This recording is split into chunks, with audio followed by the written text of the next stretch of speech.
So I assure you, Mr. Verma, that they will go to jail. They will suffer. They will suffer imprisonment. I will try to assist you. Let us see. Let us see. Court will not leave things like that. Welcome to my YouTube channel guys. तो आइए आज हम लोग देखते हैं कि इस case में क्या क्या फैक्ट्स है और क्या क्या जजमेंट पास होती है। तो वीडियो स्टार्ट करने से पहले मैं आपसे अनुरोध करता हूं कि मेरे वीडियो को लाइक, सब्सक्राइब एंड कमेंट ज़रूर करें ताकि हमारे आने वाली वीडियो की अपडेट्स आपको मिलते रहे। तो आइए देखते हैं कि वीडियो में क्या केस है और क्या फैक्ट्स है। Shakti Kumar, principal ideal higher secondary public school Delha Gaya. Your lordship, Mr. Senior Counsel Jagat Chandra Verma is on leg before another court, Your Lordship. No, contempt has been made out, and the court has no option but to Actually, take him into custody. Actually, he is the salary paid employee of the school, Your Lordship. Let me see. We will not punish someone who has not committed any offence. Let me see what is the order. तो इस case की ये facts है कि एक school रहती है जिसमें जो प्रिंसिपल रहते हैं वो ज़रूरत से ज़्यादा बच्चों का एडमिशन ले लेते हैं, जबकि वहाँ टीचर्स पढ़ाने के लिए है ही नहीं और बच्चे ज़्यादा हो गए। तो इस सेशन में ये होता है कि बच्चे की कैरियर बर्बाद हो रही है। तो जज साहब, ये ऑनरेबल जज ये फैक्ट्स देते हैं, केस की जजमेंट पास करते हैं कि जो फैक्ट्स है उसके दायरे में रहते हुए बच्चे की कैरियर बर्बाद हो रही है और प्रिंसिपल को एडमिशन नहीं लेनी चाहिए थे। इसलिए इस केस में इस प्रिंसिपल साहब को जेल भेजा जा रहा है। तो आइए देखते हैं आगे केस में क्या होता है।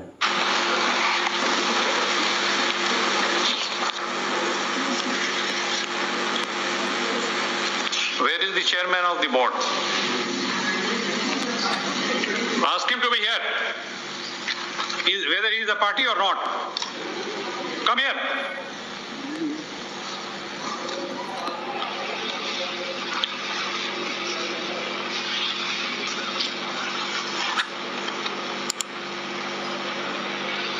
कौन है आप? शक्ति कुमार, प्रिंसिपल। हाँ, प्रिंसिपल। आपको डायरेक्शन था? क्या सर डायरेक्शन? हाँ, क्या डायरेक्शन? कोई कोर्ट का आदेश था आपको? जी सर। पेमेंट किया आपने? सर हमारी औकात इतनी नहीं है कि दे पाए। औकात नहीं दे पाएंगे तो जाएं या फिर। जैसा कि आपने देखे कि ऑनरेबल जज ने ये कहते हैं कि वो चेयरमैन कहाँ है, तो चेयरमैन के जगह पे प्रिंसिपल को भेजा गया है। चेयरमैन इस वक्त प्रेजेंट नहीं है। तो प्रिंसिपल आने के बाद जज साहब ने कहा कि आपको कोई डायरेक्शन दिया गया। डायरेक्शन मतलब ये होता है कि कोर्ट की तरफ से कोई नोटिस भेजा गया होगा कि जैसा कोर्ट नोटिस भेजता है कि अगर आप पेमेंट नहीं कर पा रहे, जैसा कोई चेक भेजते हैं या कोई भी तरह का ऐसा कोई पेमेंट जो कि उसे पे करना पड़ता है कोर्ट में पेमेंट होने के बाद उस केस के दायरे पे रहते हुए उसे केस को खारिज किया जाता है या बंद किया जाता है। बट इस केस में प्रिंसिपल साहब ने ये कहा है कि हमारी उतनी औकात नहीं है कि पेमेंट कर सके। तो आगे देखते हैं कि जजमेंट में क्या कहते हैं जज साहब अगर पेमेंट नहीं किया गया हो तो। सर हम वहाँ नौकरी करते थे सर। ऑलराइट,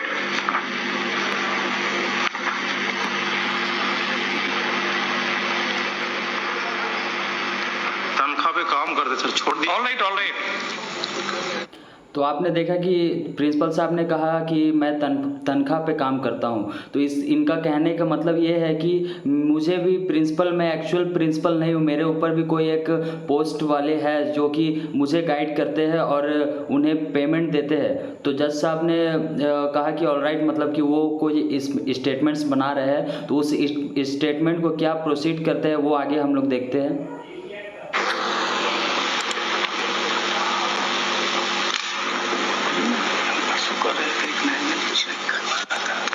सर बहुत हम कोशिश किए मैनेजमेंट के सामने हाथ जोड़ने। आप चुप रहें please.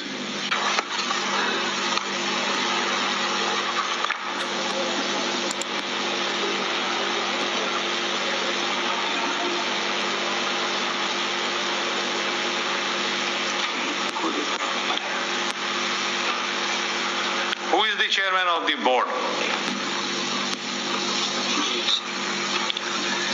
Where is the chairman of the board? जज साहब अभी खोज रहे हैं चेयरमैन को। चेयरमैन ऑफ द बोर्ड का मतलब ये होता है कि chairman of the management. Management एक मैनेजमेंट होती है जो स्कूल को गाइड करती है, स्कूल को चलाते हैं, तो उसे बोर्ड भी कहा जाता है। तो बोर्ड का मतलब ही होता है मैनेजमेंट। तो स्कूल के मैनेजमेंट ऑफ द चेयरमैन जो है उसे जज साहब खोज रहे हैं। तो वो तो अभी प्रेजेंट है नहीं, जिसके स्टेट में जिसके जगह पे भेजा गया है प्रिंसिपल साहब को। तो और आगे देखते हैं कि इन सब के पीछे कौन है, पूरे स्कूल का जो हेड होते हैं वो प्रिंसिपल है कौन एक्चुअल में। पूछा जरा, चेयरमैन कौन बोलिए ना। मैनेजिंग कमेटी के chairman. Lord, I am sorry milord, कौन मैनेजिंग कमेटी के चेयरमैन कौन है, इसका president? Ruby Devi. One Ruby Devi. Lord, in the present case, my Lord, we are conceding, my Lord, we are admitting, my Lord, there has been guilt, my Lord, on our part, my Lord. The only submission is, my Lord, that So why has he come? no, since he is the party, he is the party? Yes, my Lord, he is the party. सत्य कुमार नाथ। तो जज honourable जज साहब ने ये पूछे कि chairman है कौन यहाँ के। तो इन्होंने कहा कि मैं तो एक प्रीपेड सैलरी वाला प्रिंसिपल हूँ, बट मेरे ऊपर जो कमेटी है जो स्कूल चलाते हैं, एक कमेटी है जिस कमेटी के नाम है मैनेजिंग कमेटी। वो कमेटी ने कंट्रीब्यूट करके उस स्कूल को खोला है और स्कूल चला रहा है। तो उस जो कमेटी के मेन हेड जो थे उनका नाम था रूबी। तो रूबी मैम को खोजा जा रहा है यहाँ पर, बट रूबी मैम के जगह पे प्रिंसिपल को भेजा गया। तो जज साहब ने वकील साहब से पूछा कि तो फिर प्रिंसिपल साहब यहाँ क्यों आया जब रूबी मैम ही हेड है। तो प्रिंसिपल साहब ने यह कहा कि मैं भी एक कमेटी का मेंबर हूँ, इसलिए मुझे भेजा गया है। तो आगे देखते हैं क्या जजमेंट होता है। He is the headmaster of the school. Yes. Lord, he was a salaried man. The school had been recognized for only one session. Thereafter, Whose school is this? Whose school was this? Lord, it was a school, my Lord, managed by a managing committee. Where is that managing committee? My Lord, that details, my Lord, I will be supplying, my Lord. I will be giving, my Lord, details of that. लेकिन हुजूर हम एक prayer करेंगे। तो फिर से वही जज साहब ने पूछे कि ये स्कूल किसकी है। तो वकील साहब ने कहा एक कमेटी है जिसकी नाम मैनेजिंग कमेटी है, उन्हीं के द्वारा खोला गया है यह स्कूल। तो जज साहब ने पूछे कि ये कमेटी बना है तो फिर कमेटी को आना चाहिए। तो उन्होंने कहा कि प्रिंसिपल साहब हेड ऑफ द स्कूल है जो कमेटी के मेंबर है, इसलिए इन्हें कोर्ट में बुलाया गया है। तो इनका कहना है कि अगर कोर्ट में आए हैं तो फिर आपको फैक्ट जानना ज़रूरी है और फैक्ट में आपको भी रहना होगा और आप भी जेल जा सकते हो। जब आप प्रिंसिपल हो, कमेटी के मेंबर हो, तो आपके ऊपर भी केस लागू होता है लॉ ऑफ द कैरियर के जुनून पे। Yes. डिसीजन के आधार पर। Yes. There is one case, my Lord, reported in।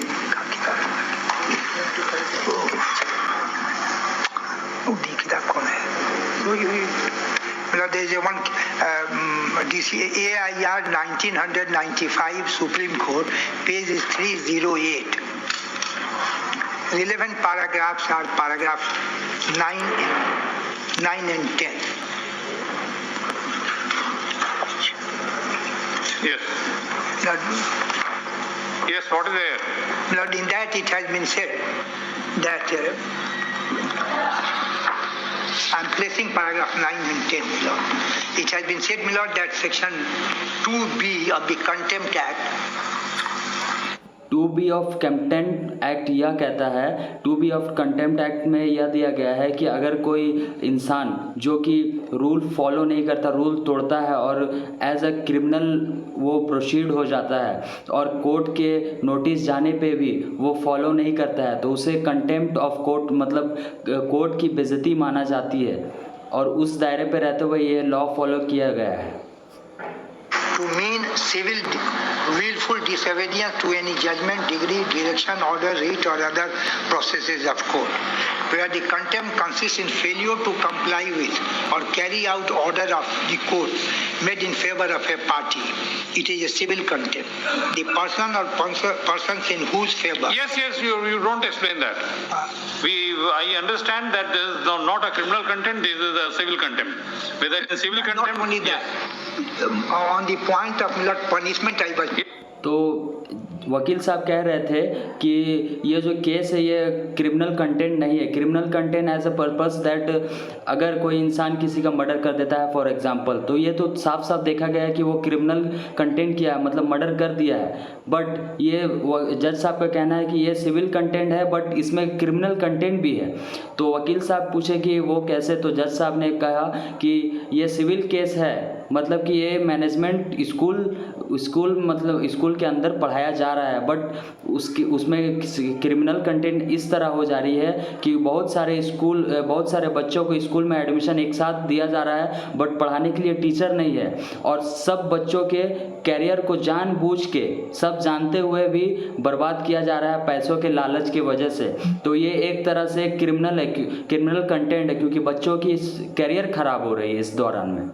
Yes. Paragraph in that it has been said, my lord, that is why framers of the act, while defining civil contempt, has Yes, said there is no dispute. You are not required to. I was under the impression that you are showing something else. No. This is a civil contempt, the disobedience of the court's order. No, submission is, my lord, that for that, my lord, there Yes. should be willful disobedience, my lord. Here, my lord, Yes. and in that case, it was a case, my lord, the contempt had been initiated. Yes. The man was to pay, my lord, to pay 24 crores, my lord. Yes. And it was held, my lord, keeping in view the certain facts, my lord, compelling circumstances. Yes. No punishment was awarded. No punishment was awarded, my lord, in the Supreme Court case, my lord. So relevant portion I may be permitted to. No. This is I am of the firm view. The Supreme Court might have taken some view in some other case on the basis of facts and circumstances of Yes, those, that case. But here it's a deliberate. It stands, my lord. You commit crime and then you commit contempt and you say yes. Lord, we are conceding, my lord, that. तो वकील साहब जज साहब से कह रहे हैं कि सुप्रीम कोर्ट में भी ऐसा ही एक सेम केस गया था जिसके दायरे पे फैक्ट्स को देखते हुए सुप्रीम कोर्ट उसे बेल दे दिए थे. तो ऑनरेबल जज कह रहे हैं कि वो कोई और फैक्ट होगा मैं नहीं जानता, बट मेरे पास जो फैक्ट आया मैं उसको देखूंगा ना, मैं सुप्रीम कोर्ट का फैक्ट को क्यों देखूं. तो ऑनरेबल जज का कहना यह है कि पहले आप क्राइम करेंगे उसके बाद कंटेम्प्ट करेंगे कोर्ट में, तो ये तो नहीं चलेगा ना. तो मैं अलग टाइप का हूँ, मैं जो जजमेंट हो वो एकदम सेक्शंस और कानून के हिसाब से पास करता हूँ, पार्शलिटीज नहीं करता हूँ, तो उसके दायरे पे मैं अपना केस को फॉलो करूँगा, ये कहते हैं ऑनरेबल जज. In fault on our part, my lord, he has not complied with the order. Yes. To that extent, he is guilty. Yes. So far, let the entire property be sold off. So far, guilt. Let the entire property of the school be sold off for payment of the amount. तो वकील साहब कह रहे हैं इसमें कि principal जो अभी हम मौजूद है हमारे बगल में, वो जो है बहुत गिल्टी है, वो कोई गलती नहीं की है, उनका कोई भी मतलब गलती नहीं था. तो ऑनरेबल जज कह रहे हैं कि वो पेमेंट नहीं दिए. तो फिर से वकील साहब ने कहा कि उनकी आर्थिक परिस्थिति खराब है इसलिए पेमेंट दे ही नहीं पा रहे हैं. तो ऑनरेबल जज यह कहते हैं कि ठीक है कोई दिक्कत नहीं है, अगर पेमेंट नहीं दे पा रहे हैं तो लेट द इंटायर स्कूल भी सोल्ड आउट, मतलब कि पूरा स्कूल को बेच देना पड़े तो भी चलेगा लेकिन पेमेंट होनी चाहिए. पेमेंट इसलिए होनी चाहिए क्योंकि कोर्ट का एक पर्टिकुलर अमाउंट रहता है जो कि अगर आपको पेमेंट करना बोला गया है नोटिस देने के वजह से तो आपको देना ही पड़ेगा. ये कंपनसेशन बोला जाएगा एक तरफ से. The whole then the managing committee, so far as I am concerned. Yes, I will send everyone. Every member of the managing committee shall go to jail. I don't know in what circumstance the only principal is here. Let me see. तो honourable जज कह रहे हैं कि जितने भी managing committee के members हैं और चेयरमैन है वो सब जेल जाएंगे और ये प्रिंसिपल जो है मौजूद है कोर्ट में ये भी जेल जाएंगे। पता नहीं कैसे बस प्रिंसिपल ही यहाँ है, उन सबको कोई फिक्र नहीं है कि कोर्ट में मौजूद भी होना है, जबकि नोटिस दिया गया था। एक तो मतलब जुर्म कर चुके हैं, ऊपर से कोर्ट में नहीं आने की पेशी भी वो एक्सेप्ट नहीं किए, तो इसके दायरे पे मैं समझ रहा हूँ कि वो केस को बहुत हल्के में ले रहे हैं। इसलिए इस सिचुएशन को देखते हुए मैं सबको जेल भेजूंगा, यह कहना है ऑनरेबल जज का। One or two aspects also your lordship may kindly see, my lord. Lord, conceding that there is a Mr. Verma, disobedience of this court's order is an admitted fact. Yes, my lord. According to you, that disobedience is not willful or deliberate. Deliberate or One. intentional, my lord. Yes. Two, according to you, even if it is willful and and deliberate, it is a civil contempt. Therefore, no jail. I will consider this aspect. No. जज साहब का कहना यह है कि disobedient और deliberate का मतलब यह होता है कि आप तो गलती किए हैं बट जानबूझ के किए हैं। अगर आप जानबूझ के करते नहीं, आपको पता नहीं रहता, कमेटी कर रहे हैं कुछ बट आपको कुछ कानून खबर नहीं होती और आप उनके मतलब जुर्म का हिस्सा बने होते, बस जो जानते नहीं है फिर भी हिस्सा बन गए, तो मैं आपको माफ़ कर सकता था। बट आप सब कुछ जानते हुए भी बच्चों का कैरियर ख़राब कर रहे हैं, डिसोबीडियंस कर रहे हैं, ऊपर से डिलिबरेट कर रहे हैं, तो ये आपको मैं माफ़ी दे नहीं सकता। जज साहब का यह कहना था। Not only, my lord. No, not only that. Mr. Verma, I will not punish them. I will not punish them till they comply with the order. I will force them to comply with the order. They will have to sell off the entire property. On that is this. जज साहब ये कह रहे हैं कि आपके सारे committee members को मैं फोर्स कर दूंगा कि स्कूल बेचकर कोर्ट की कंपनसेशन पेमेंट को पे करना ही होगा। अगर वो नहीं करते हैं तो वो जेल जाएंगे। Supreme Court is there. Yes. That if on account of some, I mean, only 4 or 5 lines I am placing before your lordship, in that from the circumstances of a particular case brought to the notice of Mr. Verma, that decision is and maybe in the light of some bona fide action of someone. Here, the very beginning, the foundation is criminal. Since, my lord, he was. Since you admitted how many students were admitted? 14,000. No, sir. Then 4,000. Only 2,000. 2,000. Yeah. Could you teach 2,000 students in one session? जैसा कि आप देख सकते हैं जज साहब अभी बहुत ज़्यादा ही गुस्सा हो गए, भड़क गए प्रिंसिपल के ऊपर और सवाल पूछ रहे हैं कि आपके स्कूल में कितने बच्चों का एडमिशन आप लिए थे। तो उन्होंने कहा कि क्या आप 14,000 या 4,000 बच्चों का एडमिशन लिया। तो प्रिंसिपल साहब ने कहा कि नहीं सर, मैंने तो बस 2,000 बच्चों का एडमिशन लिया। तो जज साहब का कहना यह था कि क्या तुम 2,000 बच्चों को एक समय में एक सेशन में पढ़ा सकते हो। तो प्रिंसिपल साहब ने कहा मैं पढ़ा नहीं सकता। तो ये तो एक तरफ से जुर्म ही हो गया, क्योंकि 2,000 बच्चों को जब पढ़ा नहीं सकते तो आप एडमिशन क्यों लिए, सबकी कैरियर क्यों बर्बाद कर रहे हो, पैसा waste, career waste, time waste, सब बर्बाद हो रहा है। तो उसे मद्देनज़र रखते हुए जज साहब अभी जजमेंट पास करने वाले हैं। आइए देखते हैं क्या जजमेंट हो सकता है। Why did you admit? Sir admission का पावर हमको, तो एडमिशन का पावर वहां पे है, यहाँ पे आपको ये कंटेम्प्ट में यू शुड बी लेफ्ट। हमको सैलरी मिलता था, हम उसी पे काम करते थे। सैलरी मिलता था चोरी करने के लिए? चोरी करने के लिए हम लोग को बहुत कम सैलरी मिलती। जैसे कि आपने देखा कि जज साहब ने पूछा कि जब आपको कंटेम्प्ट ही नहीं पता था, जब आपको कंटेम्प्ट नहीं पता तो फिर आप कोर्ट में क्यों आए। और आप फिर प्रिंसिपल साहब ने कहा कि मैं तो सर प्रीपेड हूँ, मतलब मुझे भी सैलरी मिलता था। तो जज साहब ने कहा कि जब सैलरी मिल रहा तो क्या वो चोरी करने के लिए आपको सैलरी मिल रहा है। आपको तो जितना पर्टिकुलर बच्चों को आप पढ़ाने की क्षमता रखते हो उतना ही बच्चों को आपको टाइम देना चाहिए, पढ़ाना चाहिए। आप एक्स्ट्रा बच्चा कैसे ले सकते हैं, आप बोल नहीं सकते। जज साहब का यह कहना था और क्रोधित होकर उन्होंने शट अप बोल दिया, मतलब उन्हें चुप रहने के लिए बोल दिया। आगे देखते हैं क्या होता है।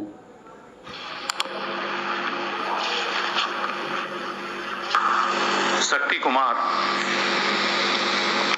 तो जज साहब जो अभी बोलने जा रहे हैं वो एक जजमेंट पास हो रहा है, तो हम लोग जानेंगे कि जजमेंट में क्या सज़ा मिलती है और क्या जजमेंट पास होता है।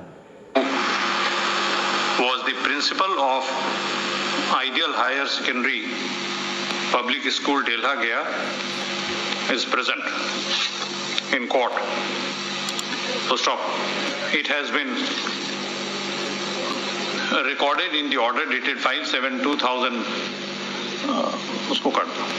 His admission has been recorded in the order dated 5/7/2018 that this court's order dated 26/2018